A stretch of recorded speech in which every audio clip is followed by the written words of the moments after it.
everyone. I'm Odysseus, and I'm your host for today's podcast on Key Influencer. Now, today's speaker is a personal inspiration in my life and one of the greatest swimmers of his time. He swam for the University of Florida for 4 years alongside Ryan Lochte. He earned his third and fourth All-American honor of his career at the NCAA Championships in the 400-meter freestyle relay, and placed top 10 in these same championships in the 200-yard freestyle with an astonishing time of 1 minute and 34.07 seconds, and claimed the fourth fastest 200-yard freestyle in history in the University of Florida. He competed in the 2008 Olympic trials in the 200-meter freestyle with a mind-boggling time of 1 minute and 49.2 seconds. And these are just a few of the successes that he's had as a swimmer. So please join me in welcoming our first ever guest speaker on today's podcast, Grant Johnson. So Grant, how are you doing today? I'm doing really well. Wow, that was a heck of an intro. God, I hope I live up to that, man. Trust me, you do. You are truly one of a kind.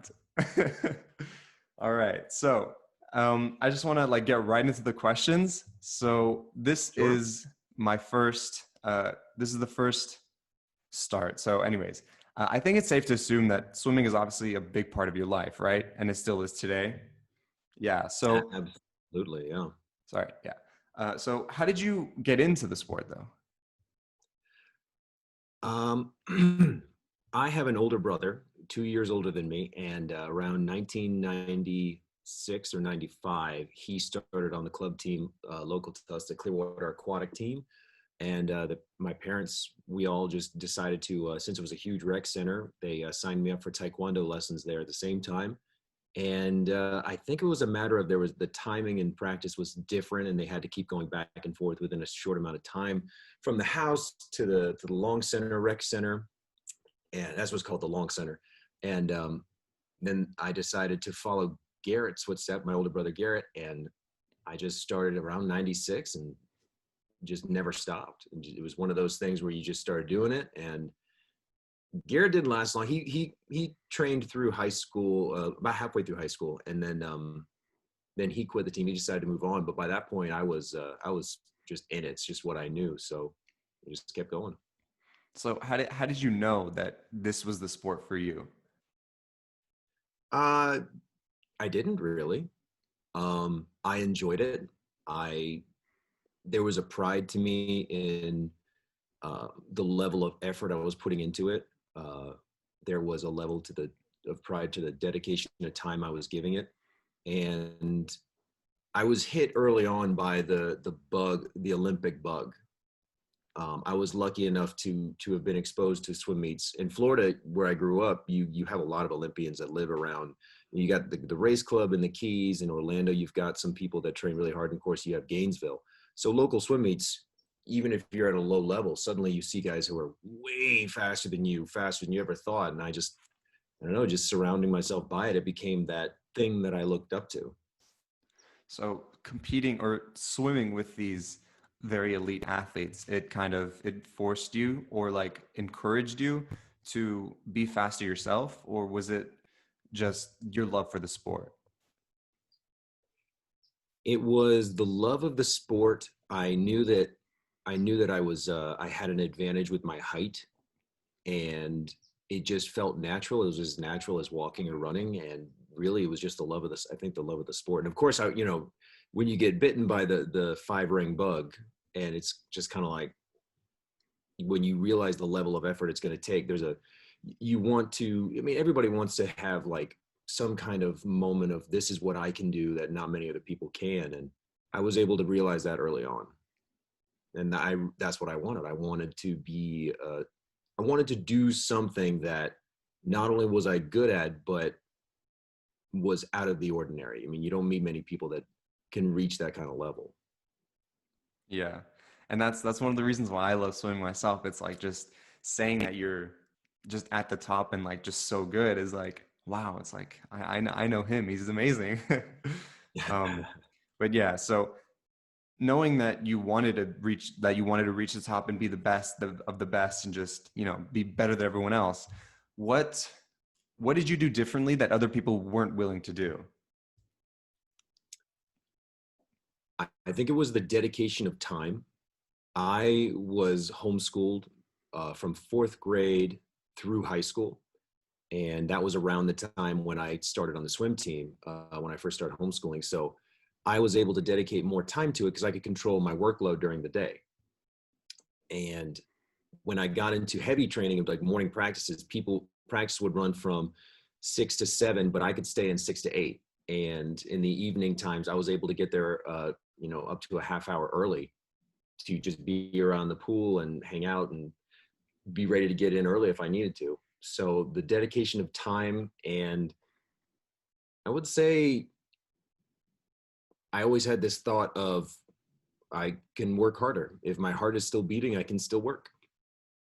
I can't say that was different from anybody else, but it worked for me. So you told me that a few years ago you said something that's really stuck with me. It was I was asking you, how do you get motivation to just work hard every single day, day in and day out in practice? And you said, imagine that you have like, that you're at like gunpoint or something, like you're in like a really stressful situation. And that really stuck with me. So how did you come up with that? And like, was that like what influenced you to kind of work harder? I was, I actually got that from, it's funny. It's like, yeah, I'm a kid and you told me that you should work like there's a gun to your head. Boy, that sounds great. I got that from my father. My father was a very driven man. When he had a goal in mind, nothing would stop him. And it, as a kid, you come across all these problems like obstacles, and you just want to have a tantrum and stop. And very early was able to tell me, he said, "What if you had to do it? I mean, what if your life depended on it? What if if you really really wanted it, or it's really required of you? What are you going to let stand in your way?" And that's in my head. I'm like, what's you know everybody fights to be alive. That's the nature of life. That's the biggest drive we have, is to stay alive and obviously thrive. But yeah, that in my mind as a young kid, I was kind of like, if my life, if I had a gun to my head and I absolutely had to do this, and that became like a daily thing. When I was at practice, the coach would do something crazy and would ask me to do an absurd set, and then after I was dead tired, give me this challenge of like, all right, we're going to go a 200 off the block and you have to reach this time. And it's a matter of, is my heart still beating? Yes. Am I conscious? Yes. Does my life depend on it? Let's pretend that it does and see what happens.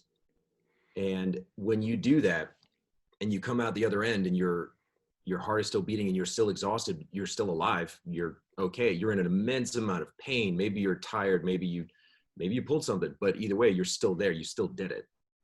And whether or not you made the goal or not, the effort was there. You were willing to do something that no one else was able to do. And that's an immensely proud thing to be able to say, that you're unafraid to get to that point. And that, yeah, I still kind of live by that. It's you have to know your limitations, but it's still fun. It keeps life very interesting.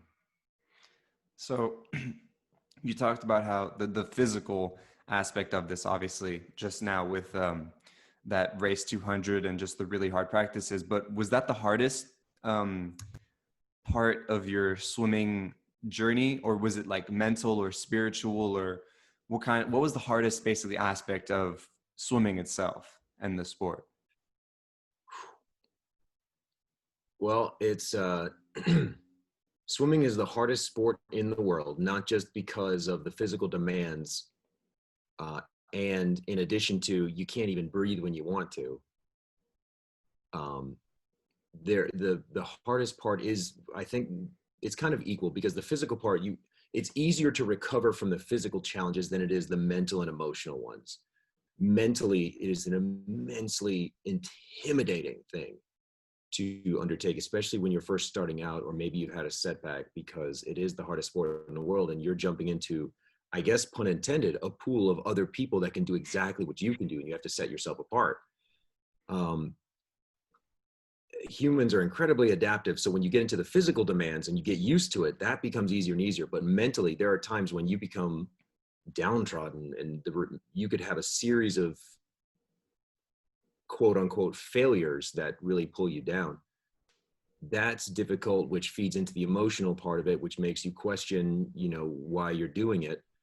In addition to, if you want to reach a certain level in the sport of competitive swimming, there is a time dedication that is not only going to be felt by you, but it's going to be felt by your family.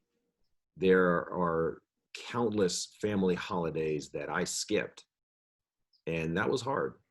That was hard on my mom, especially. It was hard on me, and you tune it out at certain points. You kind of like get used to it. All right, this is life. But when you sit back and reflect on it, you're reminded of how this is not only your life, but it is your family's life too. You're not the only one in the game. So it's difficult when you realize that kind of thing, and it makes you change or alter your course, or make you appreciate the parts outside of that life, outside of that dedication. It helps you appreciate it more. All right. So you talked By the about way, you can call me out if I'm not answering the question. I can go on a ramble like nobody's business. So if you're no, that like, was okay, that great. doesn't answer the question. No, that was great. That was great. But yeah, so you talked about having like experiencing failures at some point and how it can just be like a mental um, tragedy, I guess you can say. What were some failures that you experienced, and how did you overcome them? Failure is a part of anything in life, but with swimming, when you get to the point of that level of dedication, you have to accept that you're going to lose 9 times out of 10 before you get that one. And yeah, I have had several failures that just did not go my way. I would say the biggest one was I didn't make the Olympic team. I got very close. It was a very long journey to get to the 2008 trials. And when I didn't make it, and when I chose to move forward with life instead of continue on with the sport, yeah, there was a period where I was like, this is the biggest failure I've ever had in my life. So that, in addition to the history, I mean, especially when you get that big failure, suddenly all the little failures that got you there, you're like, you start to question what happened. I mean, it did for me. Where did I go wrong? What could I have done differently? Was there something that I missed out? Was there something everyone else knew that I didn't? And it's kind of like the drive, the gun to your head mentality, because whatever decision you make now, I mean, especially when it comes to failures of a part of a life, a huge chunk of your life, you have to ask yourself, all right, gun to your head, what do you do? You can spend a lot of time thinking about it and become stagnant, or you can chalk it up, know that you did the best you could do, and keep a wholesome perspective of not many people made it that far. Not many people can do this. And even if people can do it, you gave it 100%. And that's all you can ask. So keeping that healthy perspective really is the best for it. But yeah, failure is a part of the sport. That's a hand in hand part of the sport. Yeah, I've experienced my fair share of failures. Not at the like at the degree of like an Olympian and like someone like you would have experienced, but I Well, know that. don't compare yourself. I'm sorry to interrupt, but I mean, I hear a lot of swimmers talk about that kind of thing when they instantly compare. Like, they'll say that they had a failure or they didn't get what they wanted, and then they instantly go to, oh, it's not as big as what you did. You definitely it is just as difficult at your age for what you're doing as it is for me. We all experience the same level of disappointment, of failure, so there really is no comparison between them. And that is something that I call people out on a lot, because when you say it, even if it's like, oh, I didn't mean it, because I call you out on that, and you might come back and say, oh yeah, I recognize that. And that's fine. I know I'm jumping on you, but how you language it, even casually, is influential on your own brain.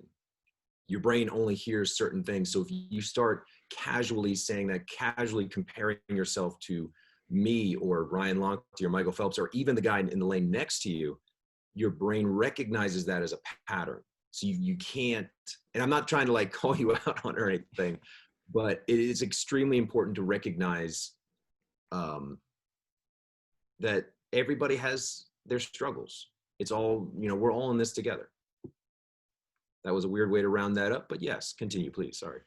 Yeah, so that was actually really interesting what you said, and I've heard that before from a lot of like high spiritual, and like inspirational type people, and they talk about how you shouldn't speak about yourself in a negative way, or just really like talk negatively or badly about yourself and others. So I'm guessing that you have been working on like the mental aspect of swimming was a big part, because it's not just getting in the pool and just working like endlessly every single day. I'm sure it's like being in the right frame of mind. So how did that really play out in your swim career? Truth be told, I'm still working through it.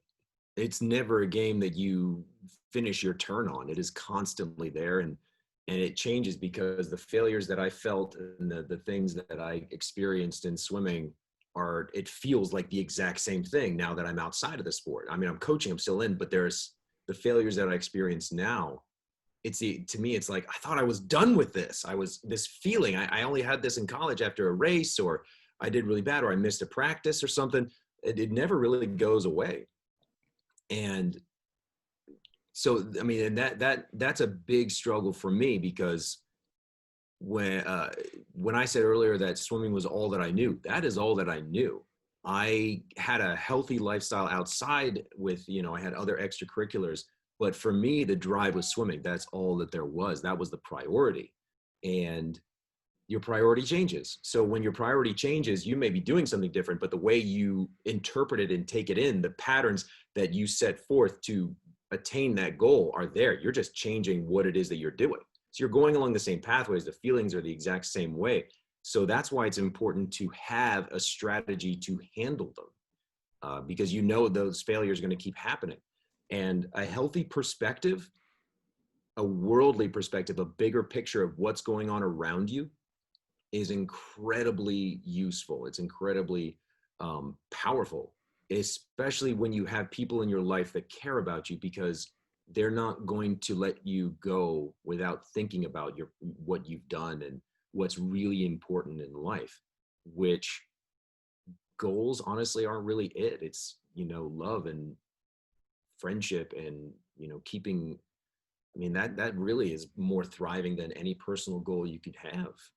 So keeping a healthy perspective, being patient with yourself, understanding that you are going to fail. You are going to get it wrong, and it's going to get worse. It'll always get worse. But how you handle it is how quickly you bounce back from it. And you might not bounce back. You may bounce like a tomato, and you'll have to pick yourself up, rebuild yourself, and you're going to have scars. But that perspective is really what drives you and makes you who you are. So you have to make sure that I guess the best way to do it is to, one, get in the practice of understanding where your priorities and where your goals fall in the world in comparison to what's really, really important to survival and thriving and family and things like that. And then surrounding yourself with people, friends and family, who not only care about you, but care about you enough to keep it real, like to keep you 100, because there are going to be days when you have those failures and there's nothing you can see or think about but those failures. And there's got to be people that come up in your life, give you a slap across the face and say, shut up. What are you talking about? This is not as bad as it is. You still have me, you still have them, you still have your health, you still have this. Doesn't matter what it is. You need people in your life you need to surround yourself with people that uplift you, even when you don't want to be uplifted, because you're going to need it at some point. Wow, that's very beautiful. That's Aw. amazing. And I think that, yeah, you're right. Like swimming takes a lot away from your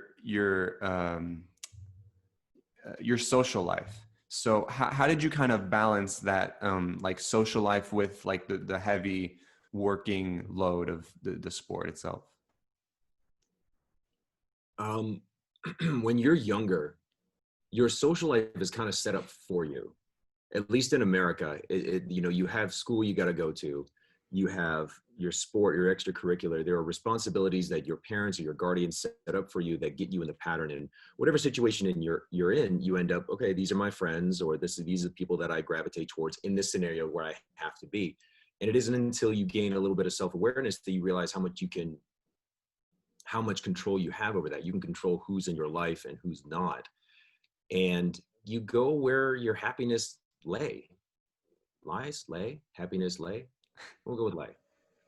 Okay. When, yeah, again, that's about surrounding yourself with the right kind of people. And yeah, there was a lot of sacrifices. Like there were many family holidays that the photo at the end where everybody's all together, I'm not in it because Grant was at a swim meet. And it's easy to get used to those kind of things. It's difficult to face them when you kind of look back and you stack them all up and how many you've actually missed. But at the end of the day, again, it's about perspective. So was it worth it? Was it not? Did you have fun? Did you enjoy it? Did you gain something from it? Whether it's social or not, you're sacrificing one, gaining for the other, and vice versa. Bottom line, I guess, don't take it too seriously, because no matter where you go, as long as you're open, you're always going to have people to talk to. I mentioned earlier that I was able to stay in the water longer than other people in the morning. So yeah, there was a lot of times, there were a lot of years I was training by myself. But I had a great relationship with my coach. And my parents made sure that I was involved in other extracurriculars. So, as long as you're not stingy and, you've got bad habits that don't cultivate a warm circle of people around you, then you should be all right. So with all the experiences you've had, both negative and positive in the sport, what is like one major lesson or what's one major lesson that you live by that others can, that someone else can apply to their own life? Wow.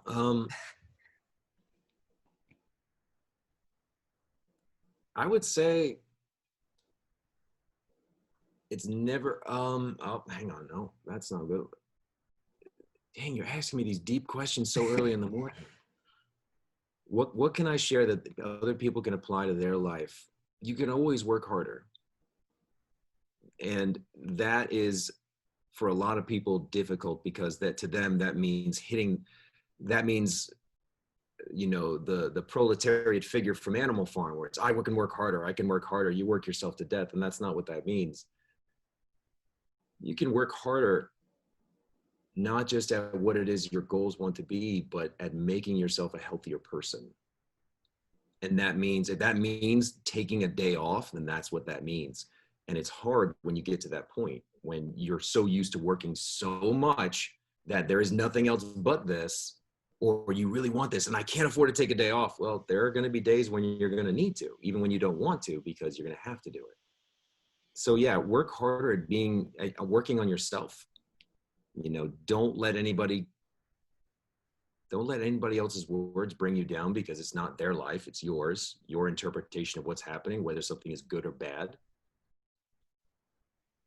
And be patient with yourself, because you're going to get it wrong so much. And that people lose sight of that, because heck, I'm still partial. I'm taking piano lessons right now.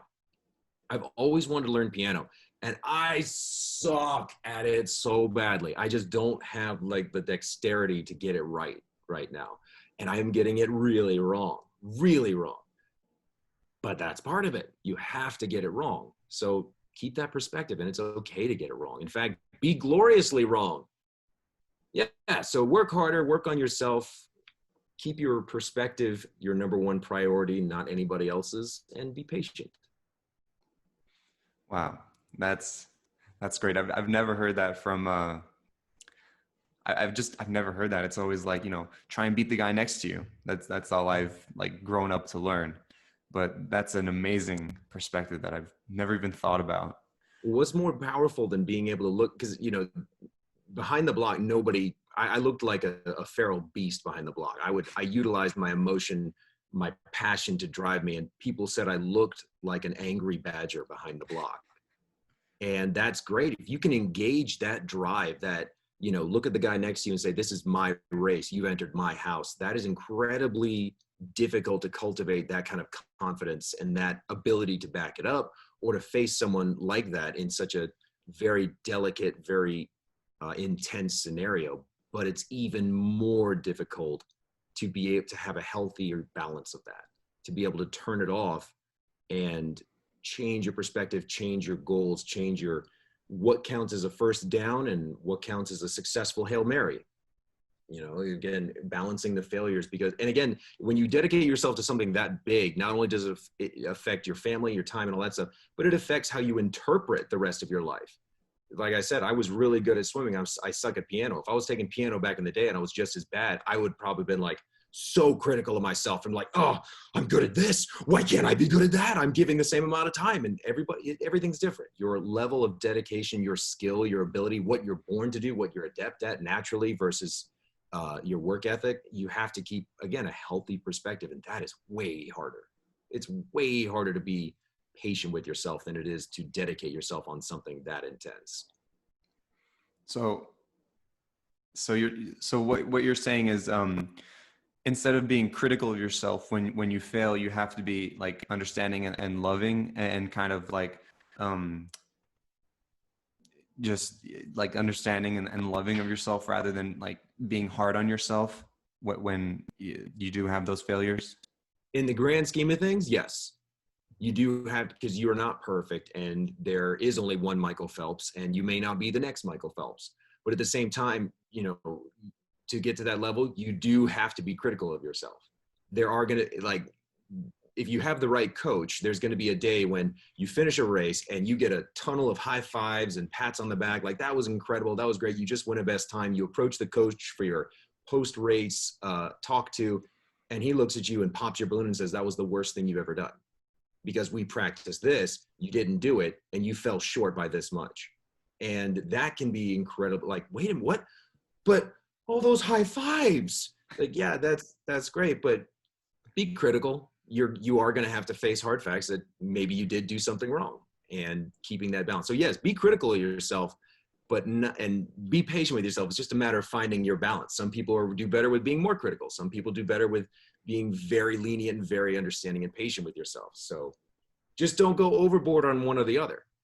And that's why surrounding yourself with healthy people can keep you balanced, because they'll ask you, like, are you being too hard on yourself? If you have a good coach, he's going to be like, yeah, that was good, that was bad.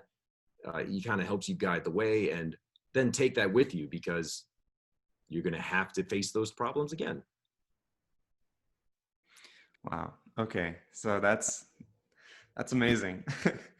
I hope I'm making sense. I feel like I'm talking about the same. I'm just repeating the same thing over and over No, again. And no, I'm like, no. I'm trying to give you good content right now. It's great. Like, this is really interesting and just like amazing. Like, I've never heard this before.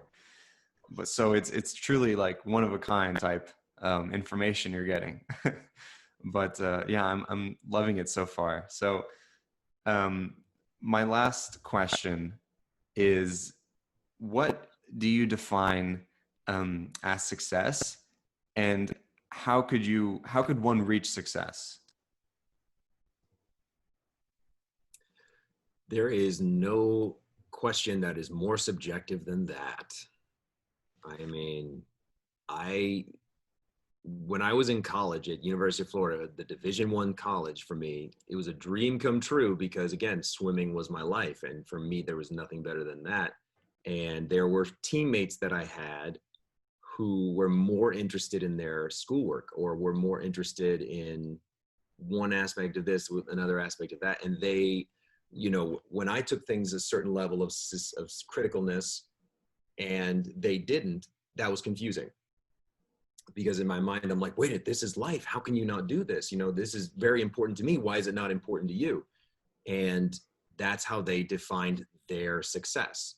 So I measure my success in swimming based on how hard I worked, the level of dedication that I was able to, I mean, obviously the hardware that I may or may not have gotten. You know, I've got 4 or 5 medals from college, but I also have a metric ton of 9th place medals, you know, or like last place. There's way more of those, and I still keep them, because that's the fire I had to walk through to get that small amount of hardware. And yeah, the hardware is great. It's going to degrade. I mean, honestly, the medals I have are tarnished.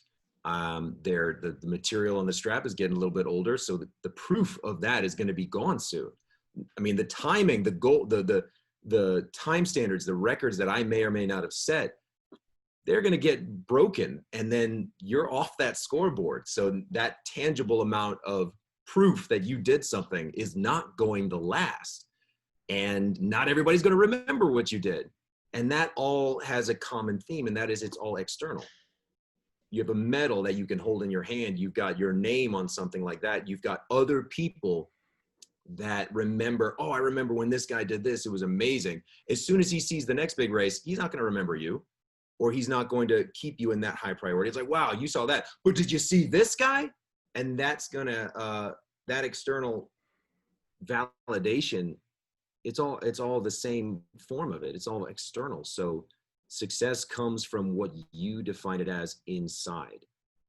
And that is so difficult to practice, which is why I go back to the languaging aspect of it.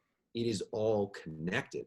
And those seeds that you plant of how you speak of yourself and how you remember things, how you tell them to other people, maybe on a podcast, is incredibly, incredibly powerful. What you say is written in stone in your brain. And this is something that I've been reading only in the past few years. How you think creates a pattern. Whatever your most common thought patterns are, your brain will get used to creating that path, like digging a rut, walking a pathway through grass. Eventually, that pathway is going to become more and more defined. It'll become the path of least resistance. So now you've developed an electrical path of least resistance that your brain is used to firing on. Your brain doesn't know what the thought process is. All it knows is these synapses fire in this sequence more often than anything else. So what is it going to do? It's going to physically change it's going to wrinkle your brain in a way that will accommodate that pathway. And that means that every step, every footprint on that pathway becomes so, so important. That is the difference between defining your success and defining your failure. All those little moments of this was that, I hated this, I'm judging myself for that. You're building the structure that's going to support that physical wrinkling in your brain. And by the time if you've wrinkled your brain in a way that it is a negative thought process, soon that's now become a natural state. It is now, whether you intentionally think this way or not, your brain now defines it as that. The neurochemicals are now trained to fire and release in these ratios. So when a real success comes along and you've already set yourself in, say, hypothetically, a negative mindset or a negative pathway, that positive thing is going to take that route. And if it's not prepared to handle, or if handling those positive electrical firings and chemicals in your brain, if it's not used to handling that, from the basic thoughts all the way up to the immense system-wide successes, it will not create a lasting pattern. So it's like, okay, I'm used to thinking this way, which turns out to be negative. I got these positive things happening. Okay, that's great, but I'm going back to my comfort zone, what I'm used to.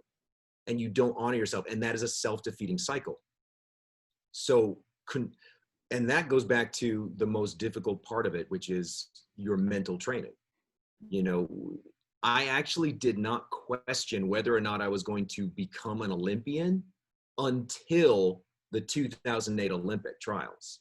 And that was the moment I realized that I was like, I even allowed myself to consider the idea that I would not make it after I decided I didn't want to do it anymore.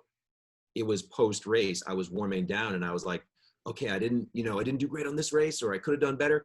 I'm getting ready for the US Open next week. And I'm like, I don't want to do this anymore. I've had my fill. I'm good. This is great. And it just, I mean, it didn't feel great. It felt like really hard to deal with that, but it's because that pathway wasn't built. So I had to redefine what I thought was success, and I had to build it from the scratch up. And for you, it's incredibly important because your brain is still forming. Your brain is still wrinkling. And I'm going to add one last thing. I'll finish with this. I know this is a long rant, but I'm going to relate it back to one more thing, which is, what can I pass along to someone else? That pathway that you set in your brain is not always a path you want to take, because sometimes you're unsure, sometimes it doesn't make sense, sometimes it's alien. And so if it's alien, your brain's not going to want to do it. Your brain likes habit. So if you want to change your perspective, if you need something to pull you out of it, give you a broad scape of things, shake it off, or remember what's really important, find what I call your give back. Because take your focus off yourself when you are in it really deeply.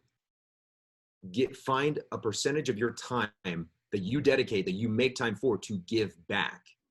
And for me, it's swim coaching. For many years, I did not swim coach. I was like, all right, I'm done with swimming. I'm done. Woo, I don't have to ever go back.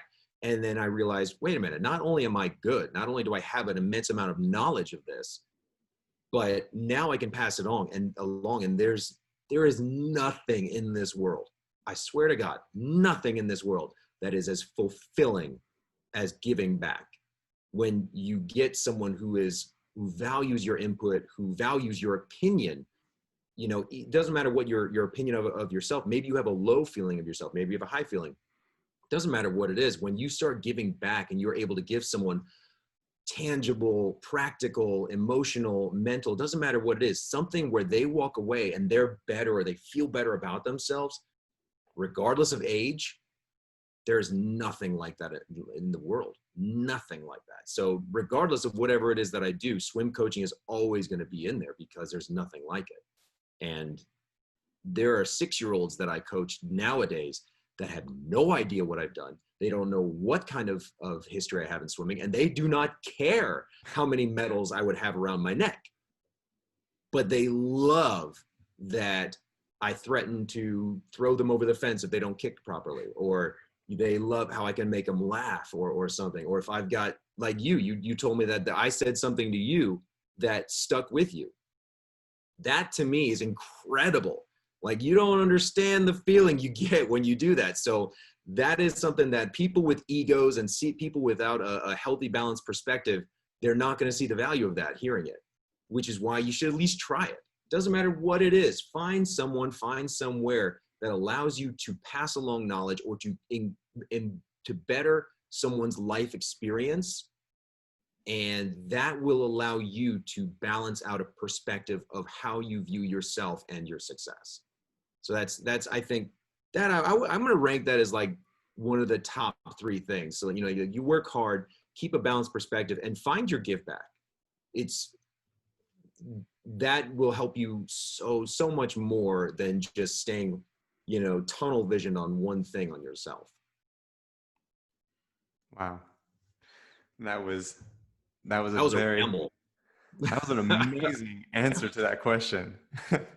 I was not expecting something that deep, but I got more than what I asked for. Thank you. You're welcome, man. Now, before we do end the podcast, is there anything you want to share or shout out? Just anything going on, any projects?